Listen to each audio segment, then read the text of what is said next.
Vale, pues empezamos el empujón final de estas jornadas con la presencia del padre Martín Gelabert Ballester. El apellido nos suena mucho, sobre todo a los curas que tenemos más de 50 años. Y es un tío suyo, fue profesor de metafísica en el Creta desde que se fundó, hasta que ya el señor ya no pudo más, porque era muy mayor, falleció ya. Pero le llamábamos el padre Gelabert. Después me he enterado de que se llamaba Antonio, pero para nosotros era el padre Gelabert. Bueno, pues ahora tenemos a su sobrino Martín Gelabert. Mirad, Martín nació en Mallorca, en Manacor, Mallorca, o sea, para los de fuera, esto es las Islas Baleares. Ingresó en la Orden de los Predicadores, es decir, los dominicos, en 1967.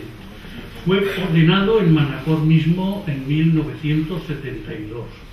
Hizo los estudios de filosofía y teología, primero en Valencia, después en Barcelona y después en Friburgo, en Suiza, donde se doctoró en teología en 1979 con una tesis pues muy española, aunque la hiciste en francés o menos mal. Bueno, se titula La fe como inmortalización, ensayo de interpretación teológica del pensamiento de Miguel de Unamuno. Antes de terminar la tesis ya es profesor de teología en la Facultad de Teología de San Vicente Ferrer en Valencia. Y en el año 1980, pues ya lo nombraron catedrático. Catedrático de Teología Fundamental y de Antropología Teológica. Toda la vida la pasado en la facultad, ha sido en 2 ocasiones, ha sido decano de la facultad, de 1995 al 98 y del 2001 al 2004.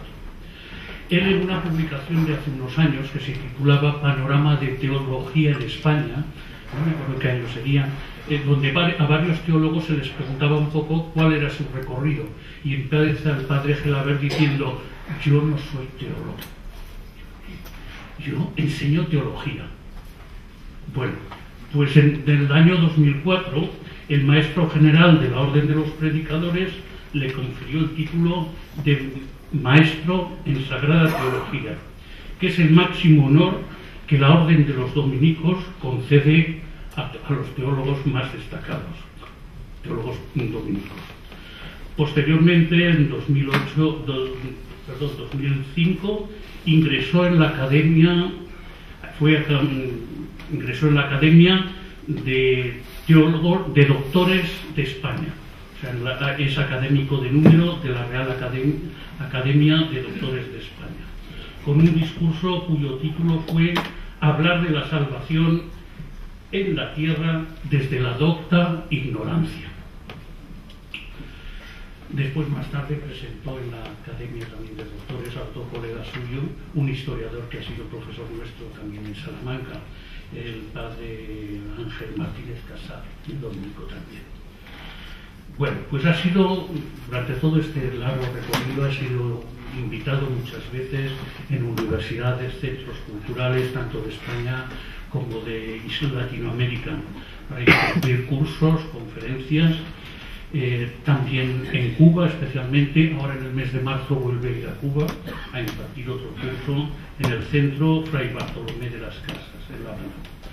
Ha participado, ya digo, como ponente en varios congresos, simposios, ha sido profesor invitado en distintos centros de teología, tiene publicados numerosos artículos, tanto de divulgación como artículos de profundidad en muchas revistas.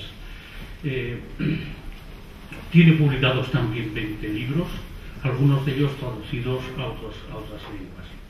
En su orden, pues ha llevado a esta dimensión de la vida académica, pero en su orden también como religioso, pues ha sido maestro de frailes estudiantes, prior de los conventos de predicadores en Valencia y de Santo Domingo en Torrent. Ha dirigido durante varios años los cursos de la Confer de Valencia, cursos sobre la formación básica de los religiosos. Durante estos 3 últimos años ha sido, ya digo, dentro de su orden, la tarea dentro de su orden, ha sido durante estos 3 últimos años, ha sido superior provincial de los dominicos de la provincia de Aragón. Es una provincia que iba a caballo entre Valencia, Cataluña y Aragón, y luego otro pie lo tenían en Paraguay y Uruguay. El 1 de enero de este año, las provincias de los dominicos en Aragón se juntan en una sola provincia, por aquello de aunar fuerzas y disponibilidades, y se crea la provincia de Hispania, ya digo, el 1 de enero del 16. El padre Felaber ha pasado de ser provincial a ser consejero de esta nueva provincia. Recientemente, también hace muy pocos días, a primeros de enero creo que fue, el cardenal Antonio Cañizares lo ha nombrado vicario episcopal para la vida consagrada de Valencia, que tiene miles, ¿cuántos? 5.000 religiosos y religiosas, ¿no? Aunque a él lo que nos confesaba esta mañana, que lo que más le preocupa son las religiosas de clausura, que también son muchas, ¿no? Y ha dicho que tiene hasta ahora publicados más de 20 libros, algunos de los cuales han sido traducidos a varias lenguas. Otros muchos libros han sido escritos en colaboración con otros autores. Los artículos teológicos y de divulgación ya han dicho que también que son innumerables. Martín Gelaber es actualmente, a mi modo de ver, uno de los más importantes y reconocidos teólogos españoles, no solo por lo abundante de sus publicaciones, sino por la intensidad, la densidad y la profundidad de sus escritos. Destaca principalmente la claridad en su forma de expresarse, la profundidad y valentía con que afronta cualquier temática teológica que abarca el campo de la especialidad de la teología fundamental y de la antropología teológica, la revelación de Dios, la fe como acogida del don de Dios, el horizonte escatológico. Destaca en el padre Gelaber el acierto con que trata el tema de la esperanza cristiana, en el más allá, pero en el más acá, quiere decir en el compromiso cristiano, en la escatología, pero también en las realidades nuestras, ya que tiene pues muy claro el compromiso aquí en la tierra. Sus inquietudes teológicas llevan actualmente en estos últimos tiempos a una seria reflexión entre la fe y la ciencia. No podría citar sus obras y tal, pero no se puede consultar hasta en internet, ¿no? Hoy en esta mañana nos va a hablar sobre la gracia, un nivel de vida más humano. Saludo especialmente al señor arzobispo, también a don Victorio, a los profesores colegas del CRETA, a los alumnos, a todos ustedes aquí presentes, les agradezco su interés y su presencia. Y bueno, para mí es una satisfacción estar aquí en Zaragoza, donde pasé los mejores años de mi juventud, donde he vuelto en otras ocasiones, en 2 ocasiones he participado en la novena del Pilar, y donde, como agradezco que se haya dicho, el padre Antonio, un hermano de mi padre, mi tío Antonio, enseñó metafísica a tantos sacerdotes, algunos probablemente aquí presentes. Bien, yo voy a hablar de gracia, este es el título, un nivel de vida más humano, y tienen ustedes un esquema con el que en la carpeta tienen un esquema con el que pueden seguir los 7 puntos y la introducción, más una introducción en los que yo he desarrollado, en los que yo he, digamos, dividido mi intervención. Sería interesante que tuvieran el esquema delante porque algunos textos los he puesto aquí y a vosotros será más fácil seguirlos. Yo lo diré en el momento en que vaya a leer alguno de estos textos.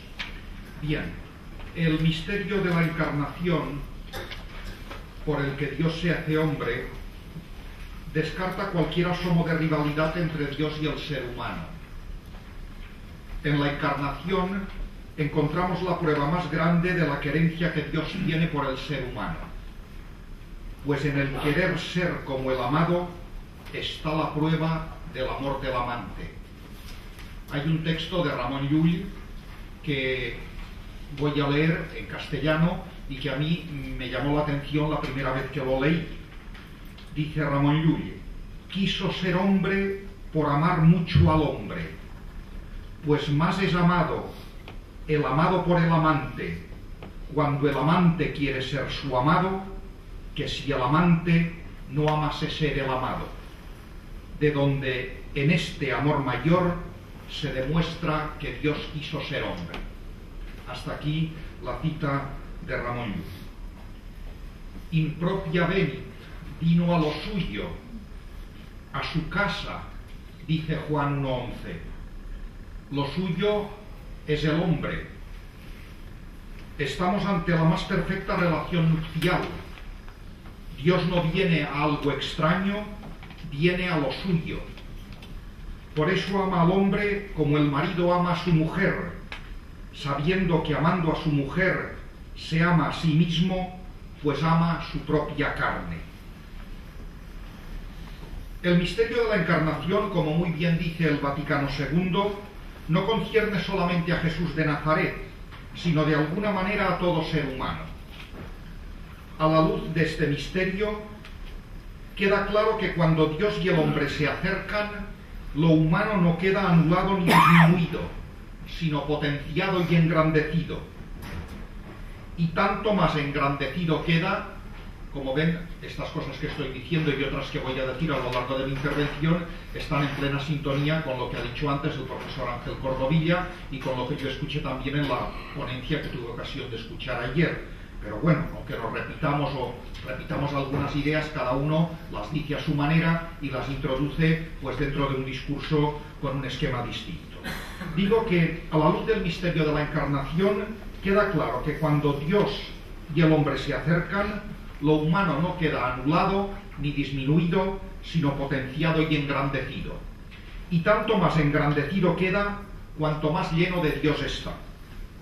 Este es el misterio de la gracia, este misterio por el que el Espíritu Santo se une a nuestro espíritu, derramando el amor de Dios en nuestros corazones y haciendo que el ser humano pueda así vivir la misma vida de Dios.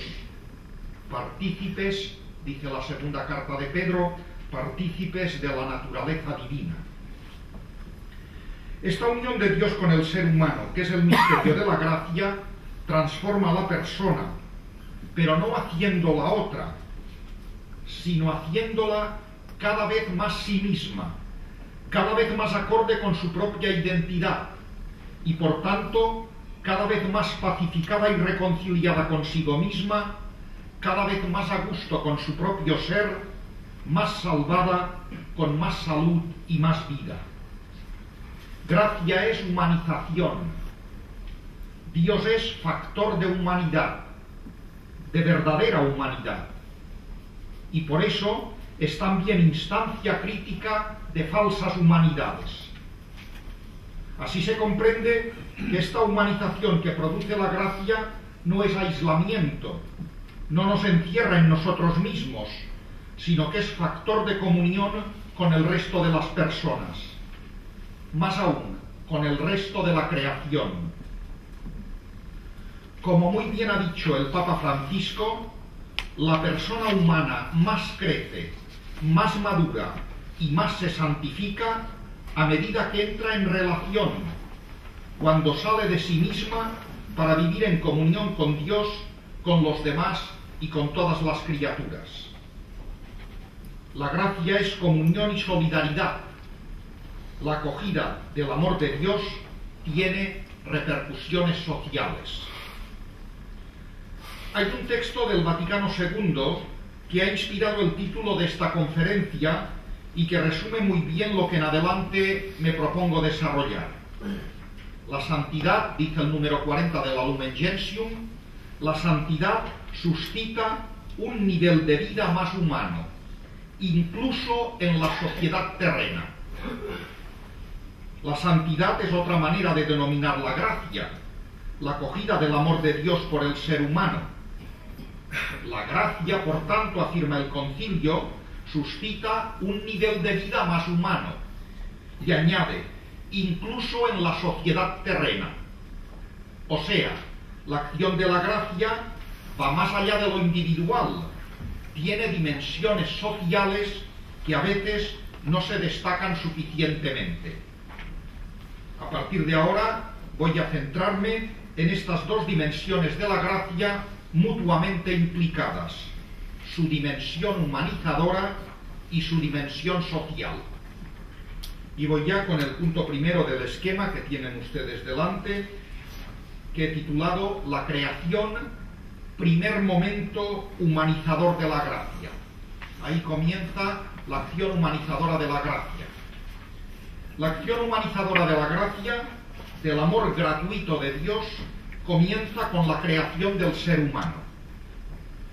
Dios crea al ser humano por puro amor, sin ninguna necesidad, sin nada ni nadie que le condicione. Según el libro del Génesis, cuando no había nada, la vida empezó gracias a la palabra de Dios. Dijo Dios y apareció la realidad. Como punto final de la vida aparece el ser humano. Dijo Dios, hagamos al ser humano, varón y mujer. La acción vivificadora de la palabra encuentra su culminación con la aparición de un ser lógico, capaz de escuchar, de hablar y de responder. La palabra de Dios crea todas las cosas, y las cosas son como dice la palabra. Pero con el ser humano ocurre algo nuevo. Aparece un ser capaz de ser interpelado por la palabra, de responder a la palabra.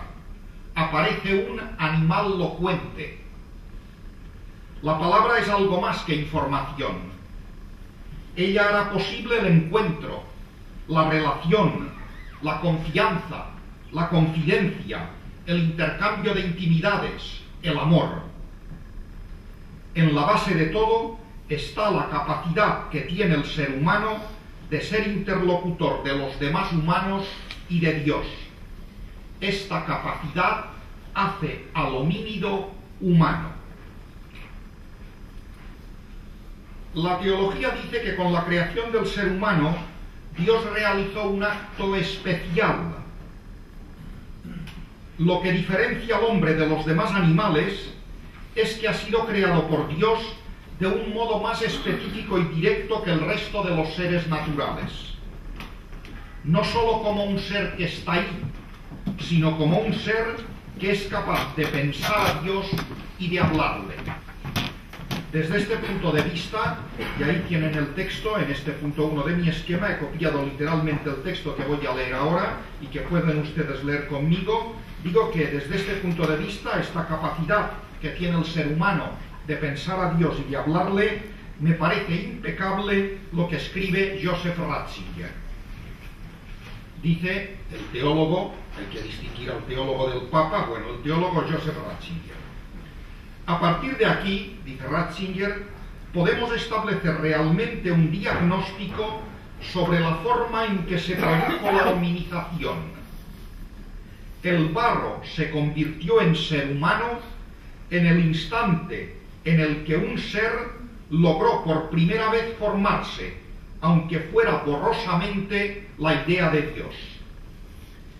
El primer tú que labios humanos, no importa cuán balbucientes, dirigieron a Dios, señala el instante en el que el Espíritu irrumpió en el mundo.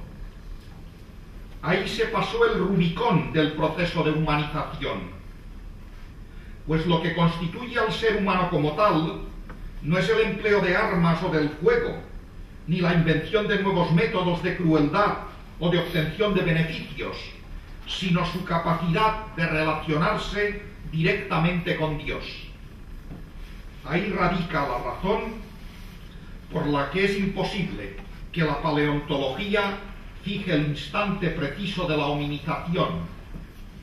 La hominización es el surgimiento del espíritu, al que no se puede desenterrar con ayuda de una pala. La humanización, por tanto, es un acto de gracia. El amor gratuito de Dios nos hace humanos.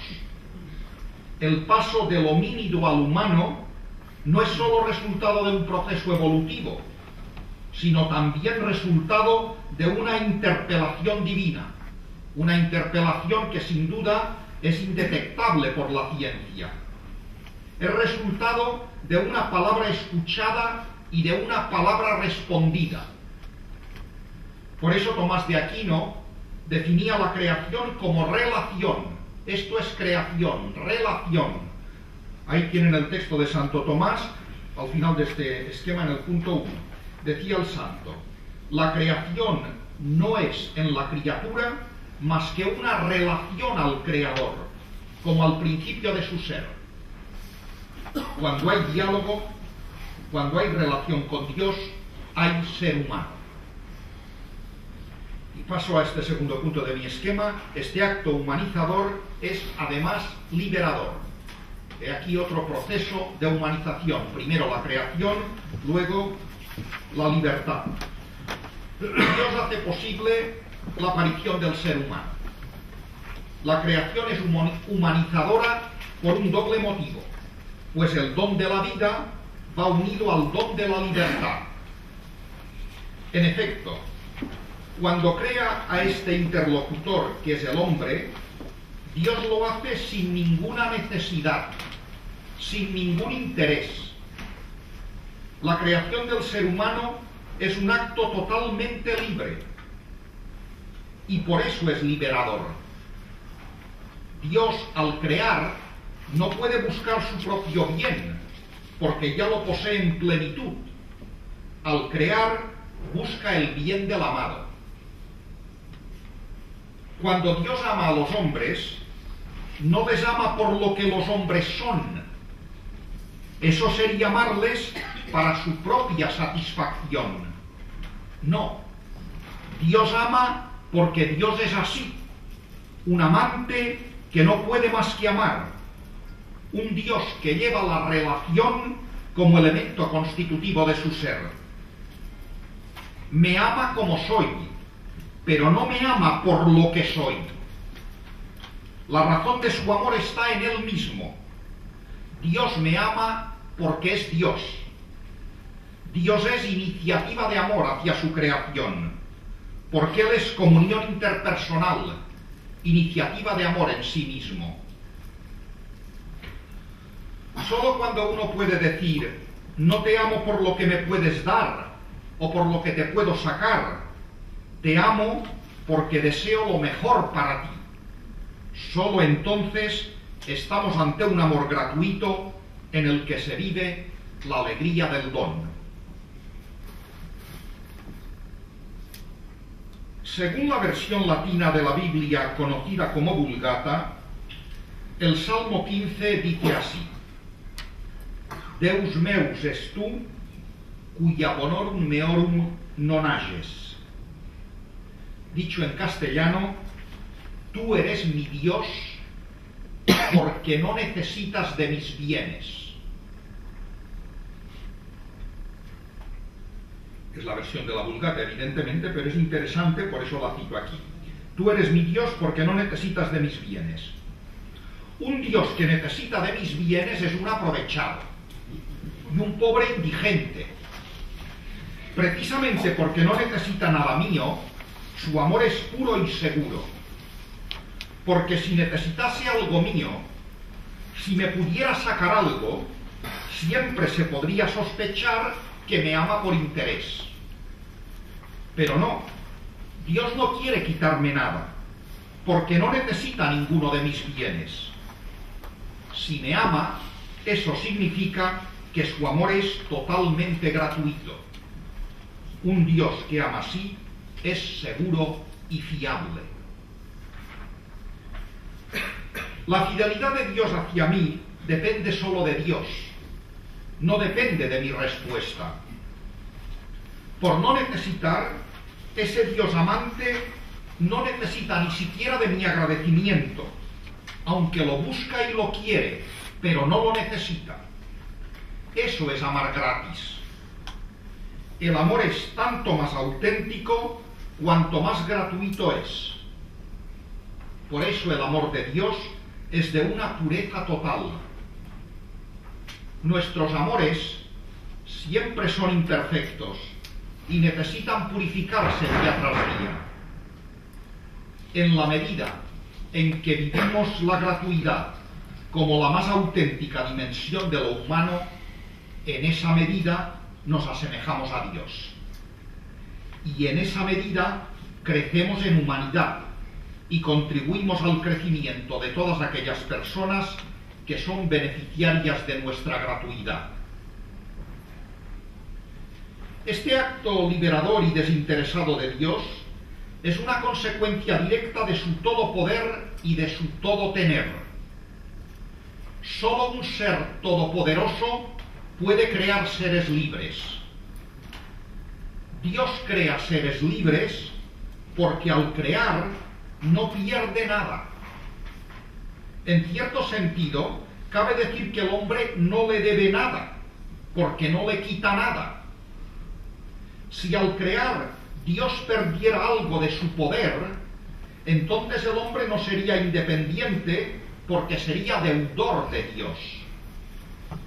Pero el todo poder de Dios es el poder de un amor generoso y benevolente, el amor del que puede darlo todo y al darlo, lejos de perder, crea nueva riqueza, la riqueza del ser humano, resultado de una gratuidad total.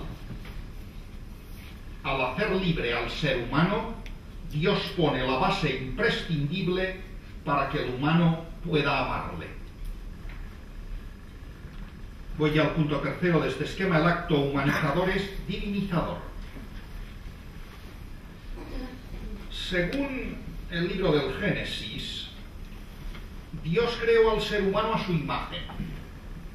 Ahí está el fundamento de la eminente dignidad de cada persona.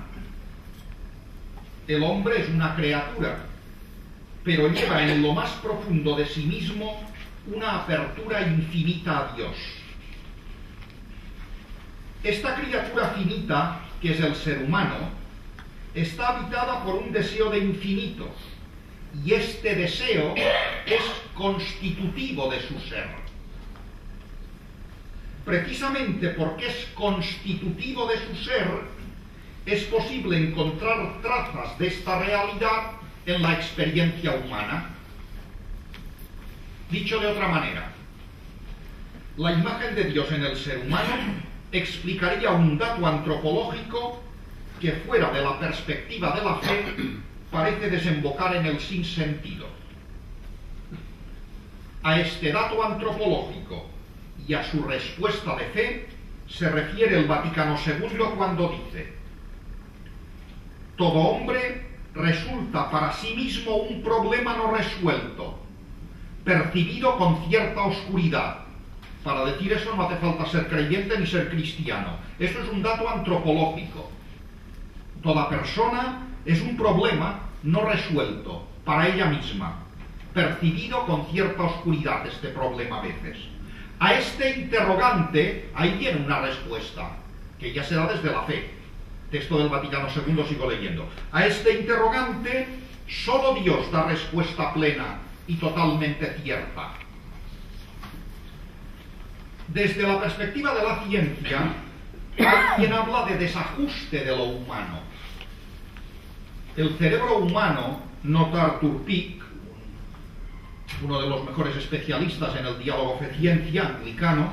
Bien, el cerebro humano, dice este especialista, posee capacidades que originariamente evolucionaron como respuesta a un desafío medioambiental de antaño, pero cuyo actual ejercicio genera todo un espectro de necesidades, deseos, ambiciones y aspiraciones que no pueden ser satisfechas en su totalidad de una manera armoniosa.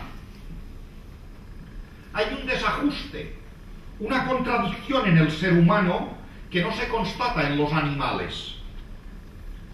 Mientras los animales se encuentran adaptados a sus respectivos entornos y satisfechos una vez que han comido o copulado, el hombre nunca se encuentra satisfecho del todo, ni consigo mismo ni con lo que tiene. El hombre es un ser pequeño, pero con deseos tan grandes que la naturaleza nunca logra saciar. El ser humano es un ser finito, pero con capacidades infinitas. De ahí la insaciabilidad de su corazón. Se diría que el ser humano no solo pretende tenerlo todo, sino serlo todo. La ambición humana es tan desmesurada que, aunque no lo sepa, ambiciona a Dios. Esta es la paradoja, la grandeza y la miseria del sujeto humano. Es un ser pequeño y limitado, pero insaciable. De modo que, por mucho que se le dé y por mucho que consiga, nunca acaba de llenarse. Más allá de la posesión, siempre queda el deseo. Aparece así desde presupuestos puramente antropológicos una posibilidad humana que no puede ser satisfecha en la existencia temporal. Es posible interpretar de muchas maneras esta insatisfacción permanente, esta inquietud nunca calmada, este constante deseo de ser más. Para el filósofo Jean-Paul Sartre, este deseo de serlo todo es expresión de la tragedia del hombre, cuya pasión es, dice Sartre, ni más ni menos que llegar a ser Dios. Pero añade el filósofo, la idea de Dios es contradictoria y nos perdemos en vano. El hombre es una pasión inútil. Este es el contexto de la famosa frase de Sartre. El hombre es una pasión inútil porque desea ser Dios y Dios no existe. No queda más remedio, continúa diciendo el filósofo, que cargar con la tragedia. Este razonamiento está hecho desde presupuestos ateos, pero siguiendo la propia lógica del razonamiento, a saber, la pasión del hombre es llegar a ser Dios, cabría concluir que si Dios existiera, la pasión sería satisfecha. Todo el problema, pues, está en la existencia de Dios. Un razonamiento similar al de Sartre, pero desde presupuestos teístas, conduce a otra conclusión. Agustín de Hipona, por ejemplo, también habla de corazón inquieto como constitutivo de lo humano, pero su conclusión es que tal inquietud quedará calmada al encontrar a Dios. Así pues, desde la fe cristiana, es posible decir que esta pasión de la que habla Sartre, lejos de ser inútil, es un deseo de divinidad y encuentra en Cristo su mejor iluminación. El vacío insaciable de cada persona es el reflejo de su capacidad de Dios. En Cristo se revela que esta capacidad puede ser satisfecha. El ser humano encuentra en Dios su plenitud. Dios responde a los mejores deseos de su corazón. Detrás de todos nuestros deseos, pasiones e inquietudes, late un deseo de divinidad. El Concilio Vaticano II, haciéndose eco de una constante tradición teológica, dice que la vocación del hombre en realidad es una sola, es decir, la divina. Esta afirmación es una buena explicación teológica de por qué todos los deseos humanos son deseos de divinidad. Dios, al crear al humano, solo tenía un objetivo, que fuera feliz. Pero esta felicidad solo puede lograrse por el encuentro con un amor capaz de colmar el corazón humano. Este amor es el de Dios. Por eso, dice también el Vaticano II, todos los seres humanos están llamados a un solo e idéntico fin, esto es, Dios mismo.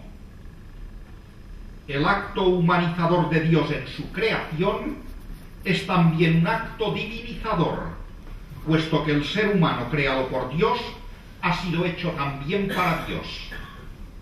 Esta meta divina explica la paradójica situación de nuestra realidad humana. Mientras no se encuentra con Dios, no acabamos de encontrarnos a nosotros mismos. Y paso a este punto cuarto: el acto divinizador puede quedar frustrado. Cuando digo que el acto divinizador puede frustrarse, no estoy diciendo que sea un acto deficiente, del que Dios sería culpable. La mala realización tiene su causa en el ser humano. Pero esta causa no proviene de una deficiencia, sino de una perfección, a saber, la libertad constitutiva del ser humano. El libro del Génesis nota la relación intrínseca que hay entre la libertad y el deseo del hombre de ser como Dios. Como hemos dicho, el hombre ha sido creado con un solo fin, a saber, Dios mismo. Por eso lleva una huella de Dios en el fondo de su ser, que se traduce en un profundo vacío cuando no se llena de Dios. El Génesis cuenta que una serpiente astuta y tentadora, aprovechándose de la pasión de divinidad que hay en el ser humano, le propuso un camino para ser como Dios. El Nuevo Testamento proyecta una luz sobre esta palabra de la serpiente, cuando dice que el ser humano ha sido llamado a participar de la más preciosa y sublime promesa, a saber, ser partícipe de la naturaleza divina. ¿Dónde está pues el fallo en la palabra del tentador, seréis como dioses? Si precisamente, dicho con estas o con otras palabras, este es el gran deseo de todo ser humano, la meta de su existencia, que se corresponde con aquello que Dios quiere precisamente para que el hombre sea feliz. Como bien supo ver San Agustín, el error del humano estuvo en querer ser como Dios sin Dios, en no reconocer que sólo era divinizable por gracia. El hombre quiso construirse a sí mismo desligándose de la fuente de la vida. Se situó así en una posición imposible, contradiciendo la esencia misma de su ser, pues su ser es ser de Dios.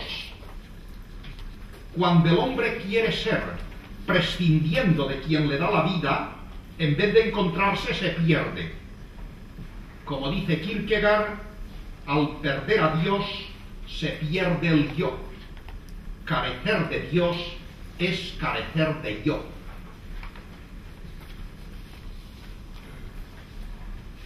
Sin Dios, el deseo de Dios queda necesariamente frustrado. Dicho lo cual, doy un paso más en esta reflexión, precisando bien el alcance de la divinización. Y paso al punto quinto, el acto divinizador, perfección de lo humano.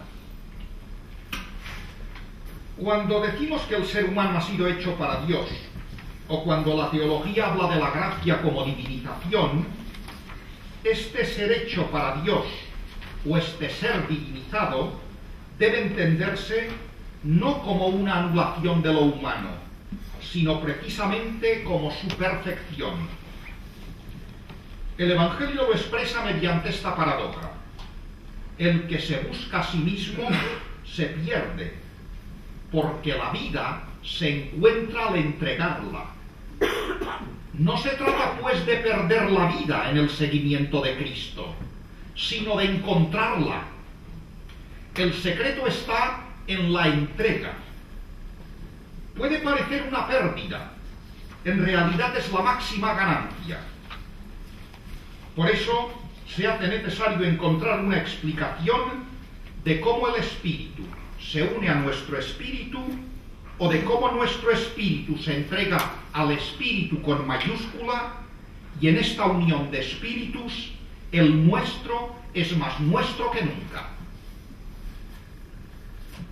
No podemos entender la divinización, la unión con Dios. Benedicto XVI en la Deus Caritatis dice algo de eso que voy a decir yo ahora. Digo que no podemos entender también dice que no la podemos entender, dice, va en la misma línea. No podemos entender la unión con Dios como pérdida o disolución de lo humano. Este es el peligro de algunas expresiones o efusiones místicas.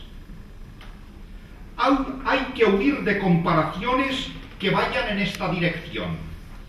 La unión del hombre con Dios no puede entenderse según el modelo de una brizna de llama que ya no se distingue por sí misma cuando se une a una gran llama, o el modelo de la gota de agua que se disuelve en el océano divino, desapareciendo totalmente como tal gota. Mucho mejor es el modelo del abrazo. Al abrazar, abro los brazos para crear un espacio en mí, pero para el otro. Los brazos abiertos son una invitación para que el otro, al venir a mí, se sienta como en su casa. En un abrazo mutuo, nadie permanece intacto, porque cada uno enriquece al otro y, sin embargo, ambos siguen siendo ellos mismos. La divinización humana no consiste en dejar lo que uno es, o en buscar realidades divinas que supuestamente nos llevarían más allá de lo humano.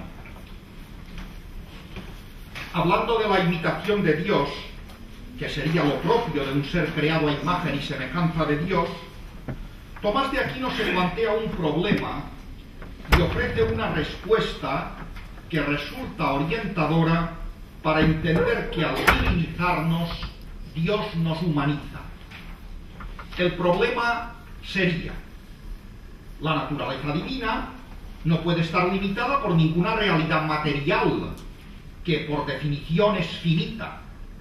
Por eso Dios es espíritu puro.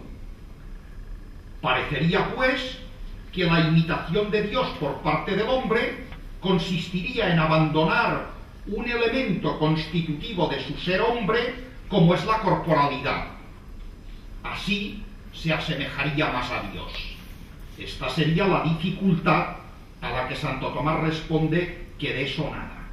Respuesta de Santo Tomás: una cosa se asemeja más a Dios cuando tiene cuanto requiere su condición natural, porque entonces mejor imita la perfección divina. Por eso, el corazón de la criatura más se asemeja a Dios inmóvil cuando se mueve que cuando se para, porque el moverse es una perfección para el corazón, mientras que pararse es su muerte. En otras palabras, la semejanza del hombre con Dios está en encontrar el estado que mejor conviene y perfecciona al ser humano, y no en repetir supuestos estados divinos que no adecuarían con lo que el hombre es. El ejemplo del corazón es significativo.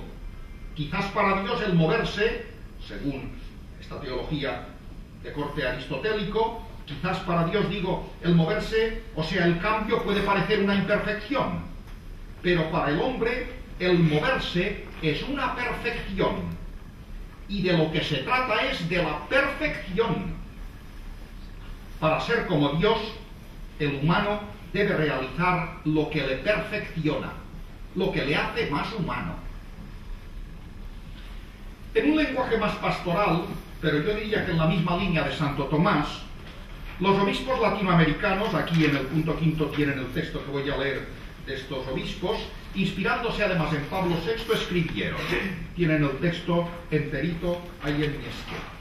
Dicen los obispos latinoamericanos, la Conferencia Episcopal Latinoamericana: así como otrora Israel, el primer pueblo, experimentaba la presencia salvífica de Dios, eso es la gracia, la presencia salvífica de Dios, cuando lo liberaba de la opresión de Egipto, cuando le hacía pasar el mar y lo conducía hacia la tierra de la promesa, así también nosotros, nuevo pueblo de Dios, no podemos dejar de sentir su paso que salva cuando se da el verdadero desarrollo, que es el paso para cada uno y para todos de condiciones de vida menos humanas a condiciones de vida más humanas.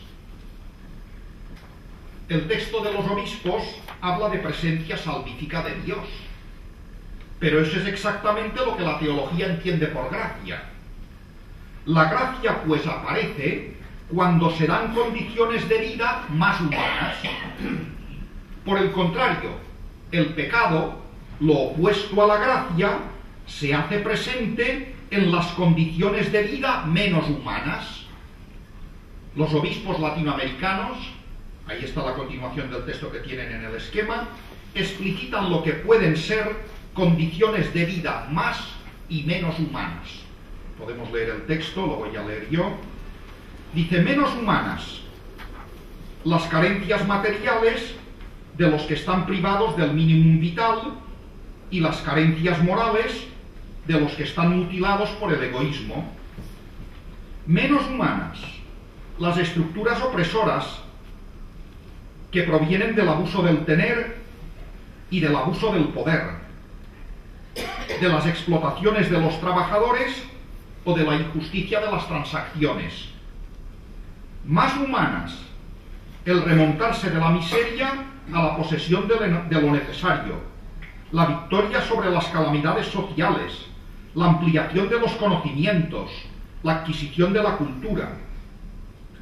Más humanas también, el aumento en la consideración de la dignidad de los demás, la orientación hacia el espíritu de pobreza, la cooperación en el bien común, la voluntad de paz. Más humanas todavía, el reconocimiento por parte del hombre de los valores supremos y de Dios, que de ellos es la fuente y el fin. Más humanas por fin, especialmente la fe, don de Dios acogido por la buena voluntad de los hombres, y la unidad en la caridad de Cristo, que nos llama a todos a participar como hijos en la vida del Dios vivo, Padre de todos los hombres.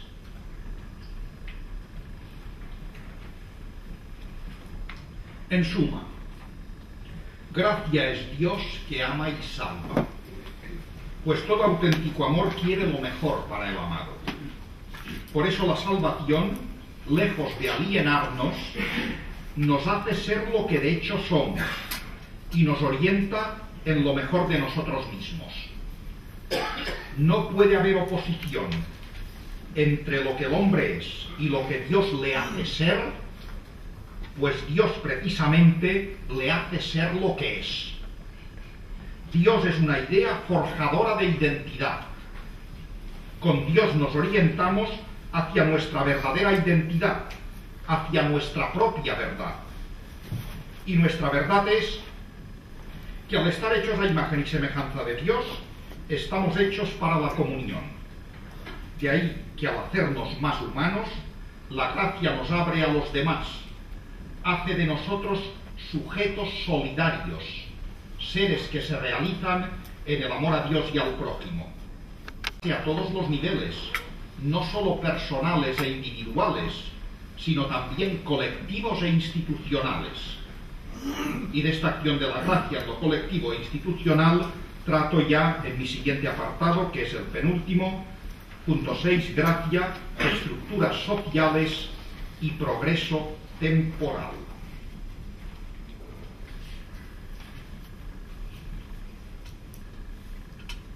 La gracia tiene una función sanante, librarnos del pecado, para poder realizar su función fundamental, que es la elevante o divinizadora, hacernos hijos de Dios, semejantes a Dios. Ambas funciones son humanizadoras.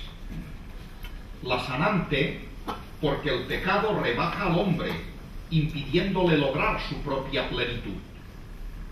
El pecado es un atentado contra nuestra naturaleza, contra nuestro propio bien. Hoy hay que tener en cuenta los múltiples rostros del pecado, de la deshumanización y, por tanto, los múltiples lugares donde se hace necesaria y urgente la acción humanizadora de la gracia para pasar de condiciones de vida menos humanas a condiciones de vida más humanas.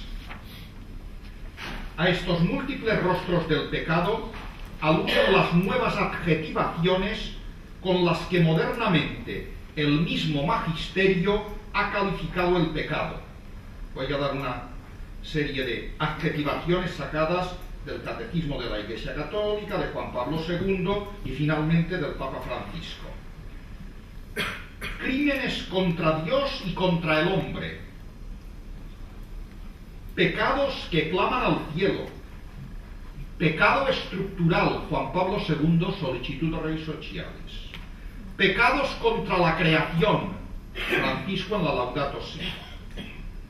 Como contraste, la acción humanizadora de la gracia debe actuar en todo aquello que redunda en bien de la persona: la paz, la justicia, la concordia entre los pueblos, la ecología y también las estructuras sociales, técnicas, políticas y económicas. La acción del pecado y de la gracia va más allá de lo puramente personal e interior para adquirir hoy rostros sociales que en tiempos pasados no eran tan fácilmente detectables. A esta ampliación de la acción de la gracia se ha referido el Papa Francisco con estas palabras que también tienen ustedes aquí en mi esquema, en el punto 6. Dice el Papa actual: nadie puede exigirnos que releguemos la religión a la intimidad secreta de las personas, sin referencia alguna en la vida social y nacional, sin preocuparnos por la salud de las instituciones de la sociedad civil, sin opinar sobre los acontecimientos que afectan a los ciudadanos. Una auténtica fe, que nunca es cómoda ni individualista, siempre implica un profundo deseo de cambiar el mundo, de transmitir valores, de dejar algo mejor detrás de nuestro paso por la tierra. Si bien el orden justo de la sociedad y del Estado es una tarea principal de la política, la Iglesia no debe quedarse al margen en la lucha por la justicia. Bien, yo no puedo detenerme en todos los aspectos humanizadores de la gracia y deshumanizadores del pecado. Por eso, para concluir esta reflexión, voy a ocuparme de uno de ellos: la acción de la gracia en las estructuras. Si están movidas por la gracia, redundarán en beneficio del ser humano, y si están movidas por el pecado, en perjuicio del sujeto humano. El Vaticano II se refirió a la importancia que tiene para el reino de Dios el progreso temporal, en la medida en que contribuye, Gaudium et Spes 39, a ordenar mejor la sociedad humana. En la perspectiva de mis reflexiones, interesa la otra cara de la cuestión. ¿En qué medida el reino de Dios incide en el progreso temporal? ¿Qué tiene que ver la fe cristiana con los proyectos humanos de realización? ¿Qué aporta el Evangelio a la ciencia y a la técnica? ¿Acaso el amor de Dios solo tiene repercusiones en la intimidad personal, mientras que la economía, la política, la ciencia tienen sus propios dominios autónomos?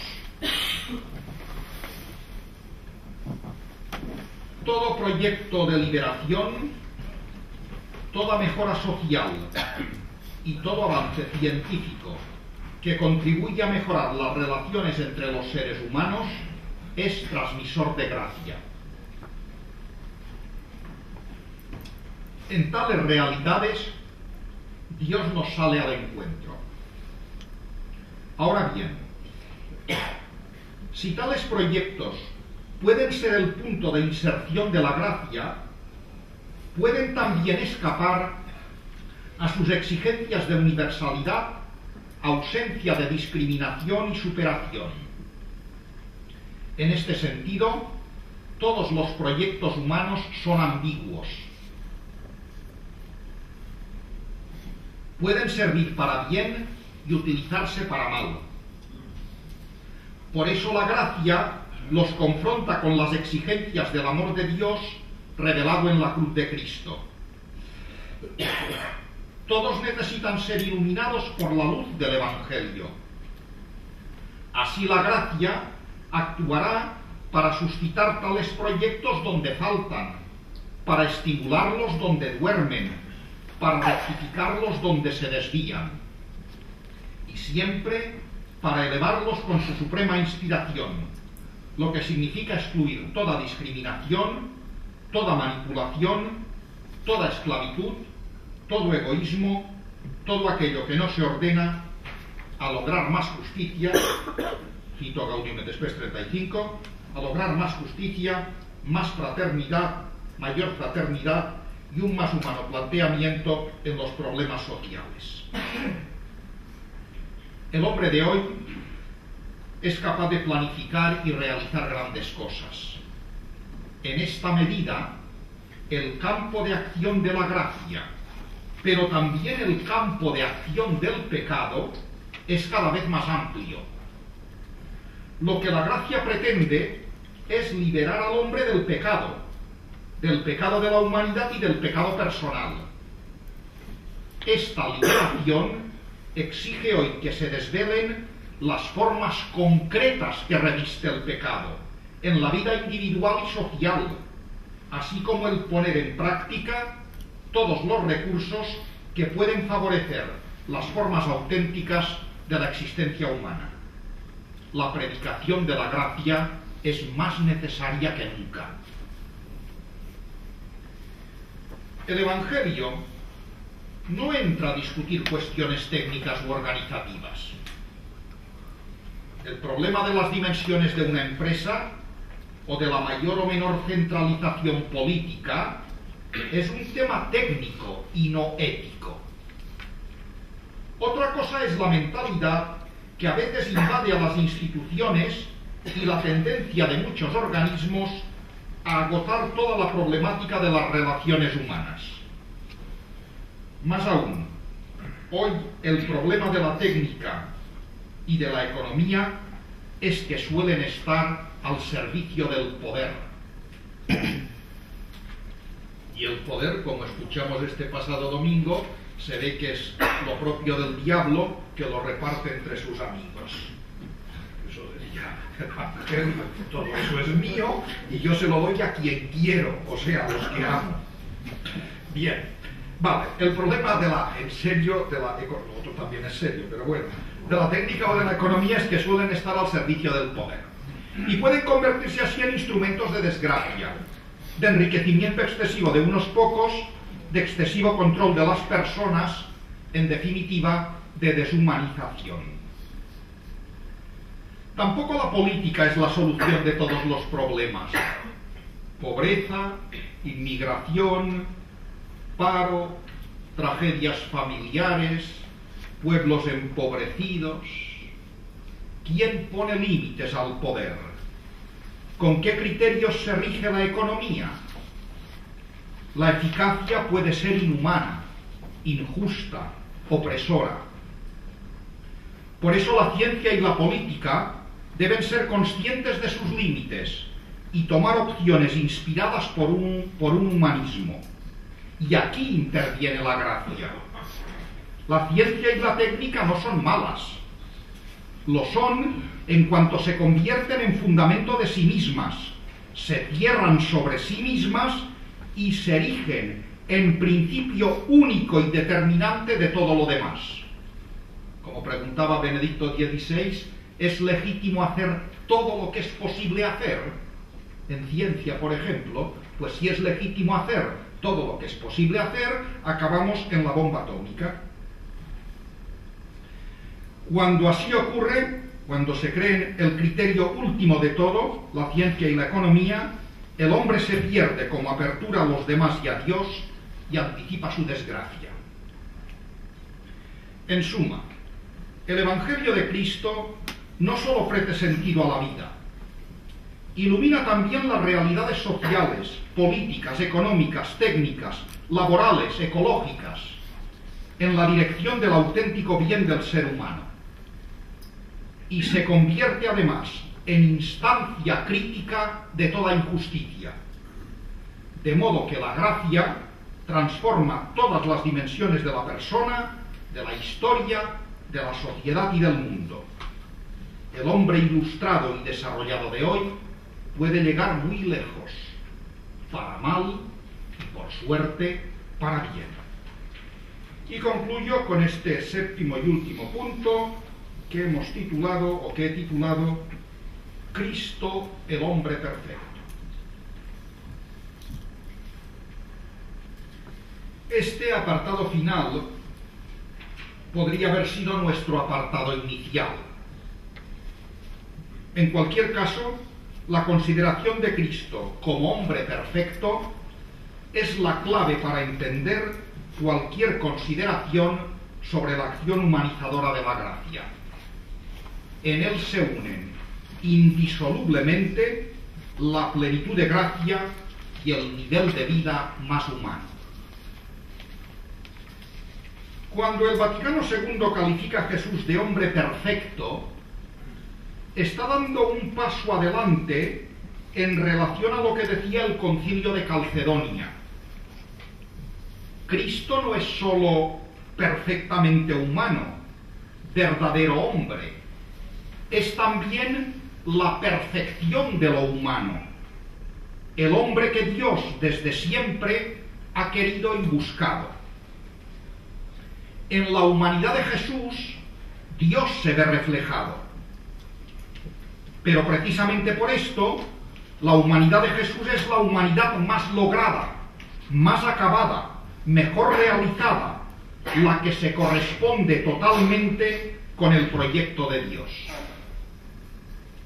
Por eso, Cristo, hombre perfecto, manifiesta, son palabras del concilio, manifiesta plenamente el hombre al propio hombre. Cristo lo que manifiesta, además del misterio de la Santísima Trinidad, número Gaudium et Spes 22, Cristo, hombre perfecto, manifiesta plenamente el hombre al propio hombre y le descubre la sublimidad de su vocación, la maravilla a la que ha sido llamado.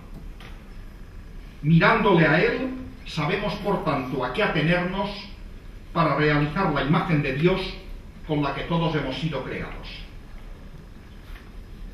Jesús revela en su persona la verdad del hombre al mostrarse él mismo como el verdadero hombre.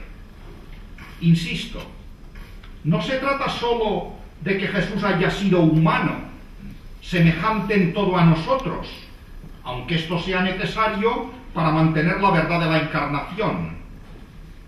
Es necesario, además, que en su humanidad, en su manera de existir y de comportarse, estemos ante un hombre verdadero, es decir, un hombre cuyas reacciones más espontáneas sean auténticas, justas, de modo que cualquier testigo de su vida se sienta movido a hablar y obrar como él, puesto que Jesús revela en su persona lo mejor del ser humano. Lo que cada uno de nosotros siente como una posibilidad lejana y hasta utópica, aunque deseable, Jesús lo revela realizado como si fuera lo más natural del mundo. Y acabo la última frase, la tienen ustedes aquí en mi texto, es una cita del Vaticano II que dice que Cristo es principio y modelo de esa humanidad renovada a la que todos aspiran, llena de amor fraterno, de sinceridad y de espíritu de paz. Adyentes 8. Porque, segunda cita, la última frase es mía, porque Él nos enseña que la ley fundamental de la perfección humana y por tanto de la transformación del mundo, esto es Gaudium et Spes 38, nos enseña que la ley fundamental de la perfección humana y por tanto de la transformación del mundo es el mandamiento nuevo del amor. Nunca un hombre ha sido más hombre que Cristo, el Hijo de Dios. Muchas gracias.